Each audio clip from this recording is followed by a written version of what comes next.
সৌরভ খান ভাবুক হয়ে বলেন, তাও ঠিক। এখন তাড়াতাড়ি বিয়ে ভাঙার ব্যবস্থা করো, নয়তো হিতে বিপরীত হয়ে যাবে গো দাদাজান। সমস্যা, তোমার নাতি অন্য একজনকে ভালোবাসে আর তাকেই বিয়ে করতে চায়। অপ্রত্যাশিত কিছু বাক্য শুনে মুহূর্তেই বিষম খেলেন সৌরভ খান। আলো তড়িঘড়ি করে পানি গিলাস এগিয়ে দিল। সৌরভ খান এক নিঃশ্বাসে পানি খেয়ে নাতবুড়ির দিকে বড় বড় চোখে তাকান। আলো মাথা চুলকে হাসার চেষ্টা করলো। এখন কি হবে কে জানে।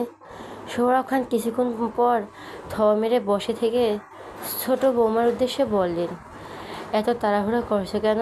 মেয়েটা যখন চাচ্ছে না বিয়ে করতে তখন জোর করে না, ওর মতে ওকে থাকতে দাও। আর আজকাল মেয়ের পছন্দ অপছন্দ বলেও কিছু আছে। তুমি কি একবারও জিজ্ঞেস করেছো মেয়েটা কাউকে পছন্দ করে কি না? কথাগুলো শুনে আলোর মনে মনে স্বস্তির নিঃশ্বাস ছাড়লো। থাক বাবা, দাদাজান অত্যন্ত তাদের পাশেই রয়েছে। এখন এবারে বড় ঘাড়তেরাকে নিজের দলে নিয়ে আসার পালা, তাহলে কাজ হয়ে যাবে। তার মতে তিথিও মনে মনে বেশ স্বস্তি পেল। অবশেষে কেউ তাকে বুঝতে পারল, আর এটাই তার কাছে অনেক। আমার মেয়ের প্রতি আমার সম্পূর্ণ বিশ্বাস রয়েছে বাবা। ও কখনো এমন কাজ করবে না যেখানে আমার মাথা হেট হবে।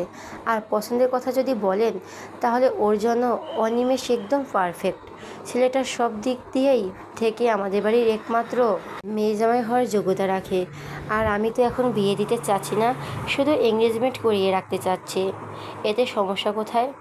আপনার বড় নাতিরও এই বিষয়ে বিয়েতে মত আছে, কারণ সে ব্যক্তিগতভাবে অনিমেষকে চেনে। তারা দুজন অস্ট্রেলিয়ায় একই ভার্সিটিতে পড়াশোনা করেছে, শুধু সিনিয়র ও জুনিয়র ছিল। তাহমিনা খানের কথা শুনে সৌরভ খান আর কিছু বলবেন ভেবে পেলেন না। আগে বড় নাতিকে বলতে হবে, নয়তো কিছু করা যাবে না। অন্যদিকে আলো মিনমিন করে বলল, লোকটা বয়স বেশি না। তাহমিনা খান বিরক্তিতে বললেন, কোথায় বেশি দেখলে? মাত্র 29 বছর, আর তোমার স্বামী থেকে 2 বছরের জুনিয়র। সেখানে বয়স বেশি দেখলে কোথায়? আলো কিছু না বলে চুপ থাকলো। তিথি সজোরে চেয়ার ছেড়ে উঠে দাঁড়িয়ে বলল, আমি এই বিয়ে করবো না আম্মু, আর না এঙ্গেজমেন্ট করব। কাল সকালে ফিরে যাচ্ছে চট্টগ্রামে। একথা বলে খাবার না খেয়ে চলে গেল তিথি। আর তাহমিনা খান রাগান্বিত চেহারায় মেয়ের চলে যাওয়ার দিকে তাকিয়ে থাকলেন।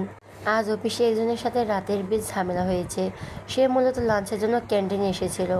লাঞ্চ শেষে কফি খেতে খেতে ফোন দেখছিল আর সামনে হাসছিল। তখনই অসাবধানতার কারণে একটা টেবিলের সাথে ধাক্কা খায় এবং সঙ্গে সঙ্গে তার হাতের কফি গিয়ে পড়ে একটা ফাইলের উপর। সেখানে একজন রমণী বসে থেকে নিজের কাজ করছিল। সকাল থেকে একটানা কাজ করে মাত্রই ফাইলটা চেক করছিল, কারণ একটু পরে বসকে জমা দিতে হবে, নয়তো কথা শুনতে হবে। কিন্তু তার আর হলো কই। এক মুহূর্তে তার সব কষ্ট বিফলে চলে গেল। রাত সরাসরি মেয়েটাকে বলেছে, কিন্তু মেয়েটার আগে দুঃখে কষ্টে যা নয় তাই বলেছে। সবার সামনে অপমান করে তাকে। সবটা সময় ধরে রাত শুধু রাগ ক্ষোভে ফুঁসে গিয়েছে। অফিস হওয়ার জন্য সে বেশি কিছু বলতে পারেনি মেয়েটাকে, শুধু মুখ বুজে চুপচাপ সয়ে গেছে। কি হয়েছে ইস্যু? কোনো সমস্যা? বান্ধবীর কথা শুনে ইস্যু কান্না আটকিয়ে বলল, আজ মনে হয় এই অফিসে লাস্ট দিন আমার। পাপিয়া চমকে উঠে বলল, উদ্বিগ্ন কণ্ঠে জিজ্ঞেস করলো, আবার কী করেছিস তুই? ইস্যু দুপুরের ঘটনাটা সবটা খুলে বলল।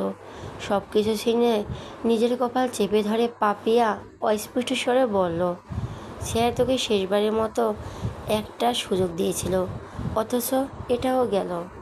এখন কি হবে উপরলাই জানে। ইস্যু আড়ালে চোখের পানি মুছে নিল। অনেক কষ্টে এই জবটা পেয়েছিল সে। পারিবারিক সমস্যার জন্য মাস্টার্স করতে পারেনি, শুধু গ্র্যাজুয়েশন কোনো মতে শেষ করেছে। পরিবারের বড় মেয়ে হওয়ার সব দায়িত্ব তার কাঁধে। বাবাবিহীন সংসার তাকে সামলাতে হয়। আগে টিউশনি করিয়ে সংসারও নিজের পড়ালেখা চালাতো, আর এখন এই জবটা পেয়েছে, কিন্তু এটাও হারানোর পথে। মিস ঈশিতা, আপনাকে স্যার ডাকছে। অফিসের ম্যানেজার এসে ইস্যুর উদ্দেশ্যে বাক্যটি বলে। মেয়েটি জোরে শ্বাস নিয়ে নিজেকে সামলিয়ে ধীর পায়ে এগিয়ে যেতে লাগলো। তখনই রাত এসে একটা ফাইল দিয়ে বলল, নিন আপনার ফাইল। ঈশিতা চমকে উঠল। তড়িঘড়ি করে ফাইল নিয়ে চেক করে দেখলো সব কাজ কমপ্লিট করা আছে। এমনকি তার কাজের থেকেও এটা কয়েক গুণ নিখুঁত। ঈশিতা অবিশ্বাসের সন্তে শুধালো, এটা আপনি করেছেন? নো, আপনার বয়ফ্রেন্ড এসে করে দিয়ে গেছে। এ কথা বলে রাত হনহনিয়ে চলে যায়। মেয়েটাকে সামান্য ধন্যবাদটুকুও দিতে পারল না। তবে সে এসব না ভেবে জলদি বসের কেবিনে চলে গেল। আলো নাস্তার প্লেট সাজিয়ে নিয়ে রুমে এসে টি টেবিলের উপর রাখলো এবং খেয়াল করলো মানুষটা গোসল নিয়ে বেরিয়েছে। আধার তোয়ালে সোফার উপর রেখে ড্রেসিং টেবিলের সামনে দাঁড়ায়। তখন অনুভব করলো একজোড়া কোমল হাত তাকে জড়িয়ে ধরেছে। আধার ঠোঁট কামড়ে হেসে হাতের উপর হাত রেখে বলল, আর সূর্য কোন দিকে উঠেছে? আলো কোনো জবাব দিল না। সে আগের মতো পিছন থেকে স্বামীকে জড়িয়ে ধরে পিঠে মুখ গুজে আছে। একসময় জিজ্ঞেস করলো, ভালোবাসায় বিশ্বাস করেন? আধার বিছানায় বসে আলোকে নিজের এক রানের উপর বসিয়ে নিয়ে শান্ত গলায় বলল, আগে যদি এই প্রশ্নটা করতে তাহলে উত্তর আমার না হতো। আর এখন? এখন হ্যাঁ, আমি বিশ্বাস করি ভালোবাসায়। আলোর ঠোঁটের কোণে হাসি ফুটল। সে দু হাতে স্বামীর গলা জড়িয়ে ধরে গালে টুক করে চুমু খেলো। আধারের সরু চোখে তাকিয়ে সন্ধিয়ান কণ্ঠে শোধালো, তোমার মতলব আমার ঠিক লাগছে না। কথায় আছে অতিভক্তির চোরের লক্ষণ। আলো মুচকি হেসে মানুষটার গালে হাত রেখে জানতে চাইল, ভালোবেসে নামায়? আধার ঝুঁকে এসে ঠোঁটে শক্ত করে চুমু খেয়ে ফিসফিসিয়ে বলল, একটুও না। আলো নিঃশব্দে হেসে কাঁধে মাথা ঠেকিয়ে বলল, আমি যদি আপনার কাছে কিছু চাই তাহলে দিবেন? একথা শুনে আধারের মনটা খসখস করলো। সে গম্ভীর কণ্ঠে বলল, আমার থেকে কখনোই মুক্তি পাবে না। মুক্তি আমার চাই না, আমি সারা জীবন আপনার কাছে থাকতে চাই। আধার মনে মনে স্বস্তির নিঃশ্বাস ছাড়ল। সে তো এক মুহূর্তের জন্য ভয় পেয়ে গেছিল। বলো, কী চাই তোমার? আমার সাধ্যে থাকলে অবশ্যই এনে দিব। আরও একটু সময় নিয়ে বলে উঠল, তিতির বিয়েটা ভেঙে দিন। ও অন্য একজনকে ভালোবাসে আর তাকেই বিয়ে করতে চায়। কিছু কিছু অনাকাঙ্ক্ষিত ঘটনা এবং অপ্রত্যাশিত বাক্য শুনে মুহূর্তে ব্যক্তিকে থমকাতে, চমকাতে ও স্তব্ধ করতে বাধ্য করে। ঠিক তেমনই আজ আলোর মুখে ছোট বোনের ব্যাপারে এমন কথা শুনে আধারে কয়েক মিনিটের জন্য বাকরুদ্ধ হয়ে যায়। মেয়েটার কোমর আঁকড়ে ধরা হাত দুটো ঢিলে হয়ে গেল। আলো নিজের ব্যালেন্স ঠিক রাখার জন্য মানুষটার টি শার্টের গলা খামচে ধরল। খেয়াল করলো লোকটা চোয়াল শক্ত হয়ে উঠেছে, সাথে দু চোখের সাদা অংশ লালচে ধারণ করেছে। আলোর হঠাৎই বুকটা ধক করে উঠল। তাহলে কি সে ভুল জায়গায় কথাগুলো বলল? কিন্তু একটু আগেই তো তিনি বললেন যে উনি ভালোবাসা বিশ্বাস করেন। তাহলে এখন এমন অস্বাভাবিক রিয়াকশন কেন? আলোর ভাবনার মাঝে আধার তাকে বিছানায় রেখে দ্রুত পায়ে রুম থেকে বেরিয়ে গেল। আলো হতবাকের মতো কয়েক সেকেন্ড বসে থেকে মুহূর্তেই দৌড়ে বাইরে যায়। এই তিথি, দরজা খোল। আধার বোনের রুমের সামনে দাঁড়িয়ে থেকে দরজায় নক করছে, কিন্তু ভেতর থেকে কোনো রকম সাড়া শব্দ এলো না। আর না মেয়েটা দরজা খুলে দিল। আধারের মনটা অস্থির হয়ে যায়। চোখের পাতায় পুরনো স্মৃতি ভেসে উঠেছে। সে হাসপাস করতে করতে আরও কয়েকবার ডাকলো বোনকে, কিন্তু ফলাফল আগের ন্যায় শূন্য। অন্যদিকে আধারের চিল্লাচিল্লি শুনে তাহমিনা খান ও সৌরভ খান হন্তদন্ত হয়ে দোতলায় উঠে এলেন। ততক্ষণে আলো এসে পাশে দাঁড়িয়ে আধারের পক্ষে আর ধৈর্য ধরা সম্ভব না। দরজার কাছ থেকে আলোকে দূরে সরিয়ে দিয়ে সে চোখের পলকে দরজাটা ভেঙে ফেলল। তড়িঘড়ি করে রুমের ভেতরে এসে সবাই দেখল তিতি বিছানার মাঝে এলোমেলোভাবে শুয়ে আছে। আধার ছুটে এসে বোনকে দু গালে হাত রেখে ডাকতে শুরু করলো, কিন্তু মেয়েটার চোখ মেলে তাকালো না। তাহমিনা খান খুব ভয় পেয়ে যান। একমাত্র আদরের মেয়ে ওনার, তার কিছু হলে তিনি কিছুতেই সইতে পারবেন না। তিনি ছুটে এসে মেয়েটার মাথার কোলের উপর নিয়ে ডাকতে থাকলেন। সৌরভ খান চিহ্নিত মুখে নাতনির পাশে বসলেন। আলো কপালের ঘাম মুছে আশেপাশে তাকায়। তিতির শরীরে কোনো রকম ক্ষত নেই, নিঃশ্বাসটা বসছে খুবই ধীরে। তার এলোমেলো দৃষ্টি গিয়ে আটকায় টি টেবিলের উপর রাখা ওষুধের পাতায়। আলো ছুটে এসে ওষুধের পাতা হাতে নিয়ে সবার উদ্দেশ্যে বলল, তিথি 3টে ঘুমের ওষুধ খেয়েছে। আধার চমকে উঠল। সে কাউকে কিছু না বলে তিথিকে পাজা খুলে তুলে নিয়ে রুমের বাইরে ছুটল। উদ্দেশ্য তার হাসপাতালে যাওয়া, কারণ সে তার বোনকে নিয়ে কোনো রকম ঝুঁকি নিতে চায়নি। তোমাকে যেতে হবে না, তুমি বাড়িতে থাকো। আলোতে গাড়িতে উঠতে দেখে আধার শান্ত গলায় বলল, এমনিতে মেয়েটার শরীর ভালো নেই, তার উপর হাসপাতালে গেলে আরও শরীর খারাপ করবে, তাই সে চাচ্ছে না মেয়েটা তাদের সাথে যাক। আলো পাশে ফিরে অস্থির কণ্ঠে বলল, না, আমিও যাব। ভেতরে যেতে বলেছি। আপনি এমন করছেন কেন? আমি তেথের সাথে যাব। আলো জেদি কণ্ঠে বলে গাড়ির ডোর খুলে ভেতরে প্রবেশ করার চেষ্টা করলো। আধার তেরে এসে হাতের বাহু শক্ত করে চেপে ধরে এক ঝটকা বাইরে নিয়ে এসে গর্জে উঠল, তোমাকে আমি যেতে না বুক করেছি, তারপরে তো জেদ করছো কেন? তুমি কি বুঝতে পারছো না তোমার জন্য আমাদের সময় নষ্ট হচ্ছে? বাসখাই গলার ধমকে আলো কেঁপে উঠল। একই সাথে হাতের ব্যথাও মানুষটা এমন ব্যবহারে চোখ দুটো ছলছল করে উঠে। আধার আজ দেখেও না দেখার ভান করে আলোকে ছেড়ে গাড়িতে উঠে বসলো। তারপর গাড়ি স্টার্ট দিয়ে হাওয়ার বেগে ছুটে চলে গেল। আলো মাথা নিচু করে ঠোঁট কামড়ে কান্না আটকে রাখা বৃথাই চেষ্টা করলো। সে তো একটু যেতেই চেয়েছিল, তাই বলে মানুষটা এমন করবে? হঠাৎই আলোর পেছনে ভেতরটা গুলিয়ে উঠল।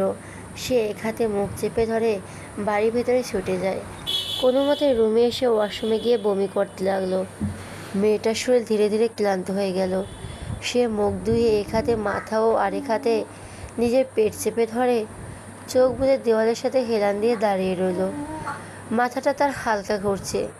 কিছুক্ষণের মধ্যে আবারও পেট গলিয়ে উঠল। মেয়েটা আরেক দফা বমি করলো এবং এক সময় তার শরীরটা নেতিয়ে পড়ল। অফিসে অনেকটা দেরি হয়ে যায় রাতের। সব দোষ ওই বেয়াদব মেয়েটার। কাজ ফেলে রেখে মেয়েটার ফাইল রেডি করছে, তাই তো এখন নিজের কাজ করতে করতে তো লেট হয়ে গেল। রাত বিরক্তিতে চোখ মুখ কুঁচকে সব কাজ শেষ করে হাতে ব্যাগ নিয়ে অফিস থেকে বেরিয়ে এলো। পার্কিং প্লেসের থেকে নিজের বাইকে উঠে গেট দিয়ে বেরিয়ে কিছু দূর আসতেই ব্রেক কষলো, কারণ সামনে রাস্তার পাশে ল্যাম্পপোস্টের নিচে ওই বেয়াদব মেয়েটা দাঁড়িয়ে আছে, হয়তো রিক্সা খুঁজতেছে। রাত বাইকের উপর বসে থেকে অচেনা মেয়েটাকে দেখছে। একটা রিক্সাওয়ালার সাথে ভাড়া নিয়ে ঝগড়া করছে। রাগারাগি করার ফলে উজ্জ্বল শ্যামবর্ণের চেহারাটা হালকা লালচে হয়েছে, নাকের পাতা দুটো বারবার ফুলে উঠেছে। মেয়েটার ঝগড়া করার অঙ্গভঙ্গি দেখে অজান্তেই ঠোঁট কামড়ে হাসলো রাত। এই মেয়েগুলোকে তো ঝগড়া করতে কিভাবে পারে? এদের কি মুখ ব্যথা করে না? সারাক্ষণ হাসির মতো প্যাক প্যাক করতেই থাকে।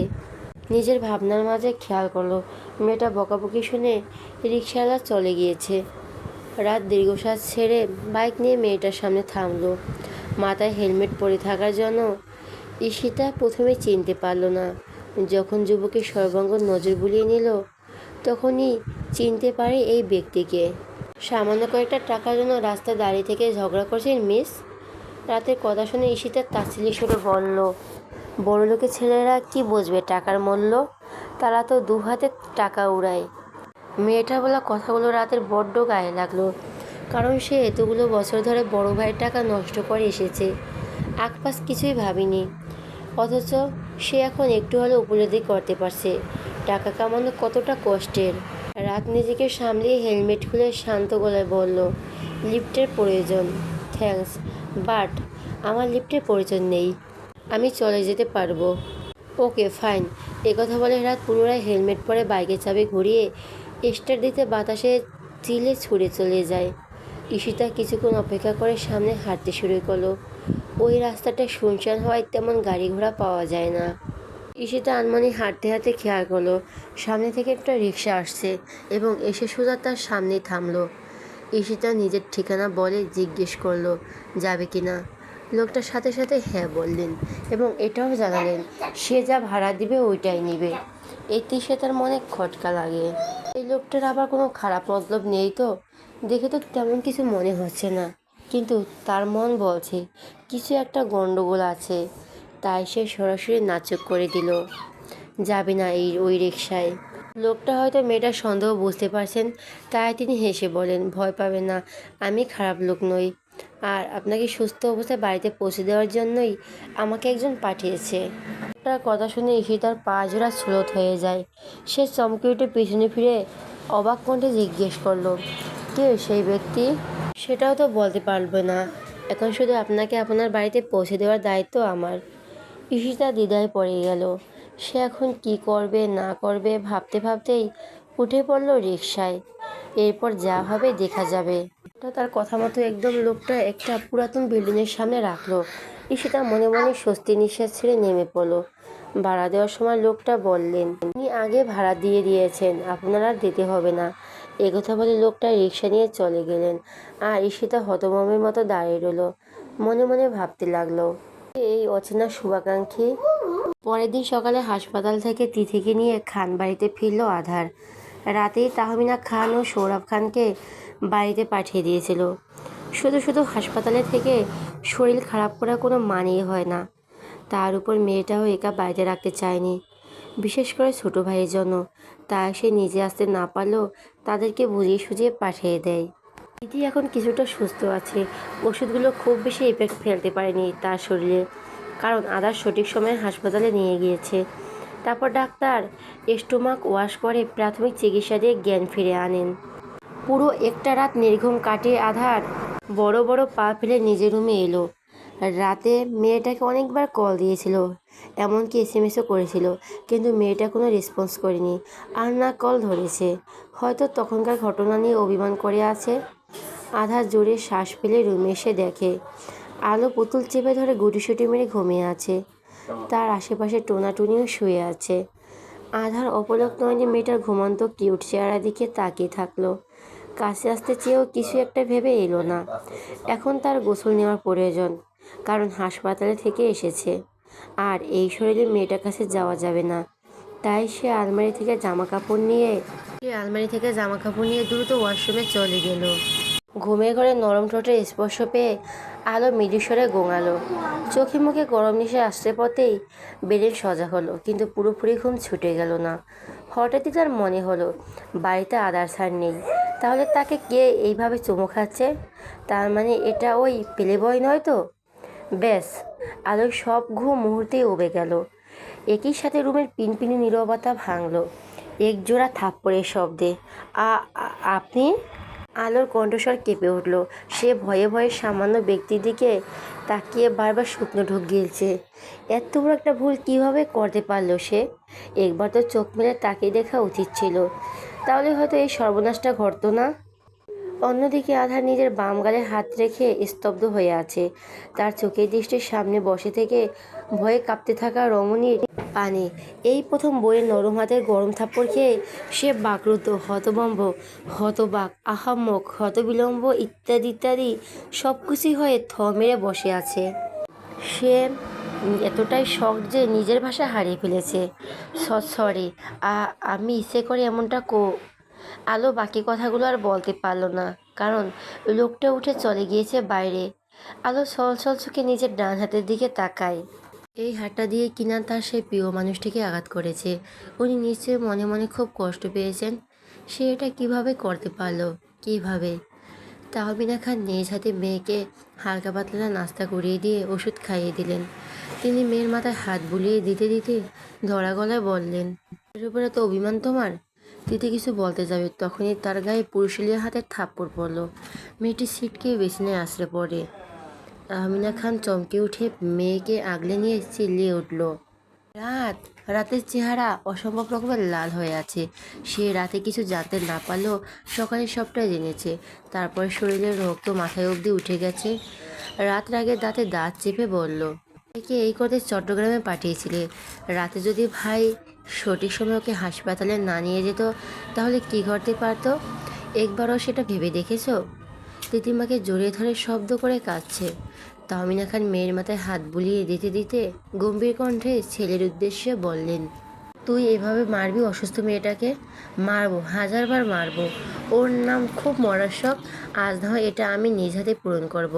তারপর তোমার মেয়ের সো কল্ড বয়ফ্রেন্ডকেও দেখে নিব। রাত চিলিয়ে কথাগুলো বলে তিতির হাতে বাহু চেপে ধরে টেনে হিঁচড়ে নিয়ে যেতে লাগলো।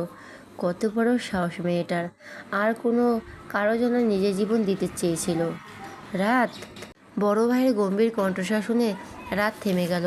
তিথি কাঁদতে কাঁদতে অসহায় চোখে ভাইয়ের দিকে তাকায়। আধার কিছু না বলে এগিয়ে এসে রাতের হাতের বাঁধন থেকে বোনের হাত ছাড়িয়ে নিয়ে চোখের পানি মুছে দিল। তিথি বড় ভাইকে শক্ত করে জড়িয়ে ধরে ফুঁপিয়ে কেঁদে উঠল, আমি আমি এমনটা করতে চাইনি ভাইয়া। আমি শুধু একটু মনের জন্য ওষুধ খেয়েছিলাম, কিন্তু বুঝতে পারিনি এতে সমস্যা হবে।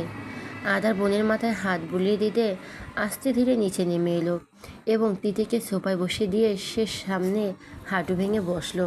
তুই কাউকে ভালোবাসিস, আর এটার জন্য কি এই বিয়ে করতে চাচ্ছিস না? ড্রয়িং রুমে সবাই উপস্থিত। তিথি চোখের পানি মুছিয়ে মাথা নিচু করে কাঁপা কাঁপা গলায় বলল, হ্যাঁ, ছেলেটা কি তোকে ভালোবাসে? খুব। তোর সাথে পড়ে? তোর সাথে পড়ে? কিন্তু ও এবার মাস্টার্সে।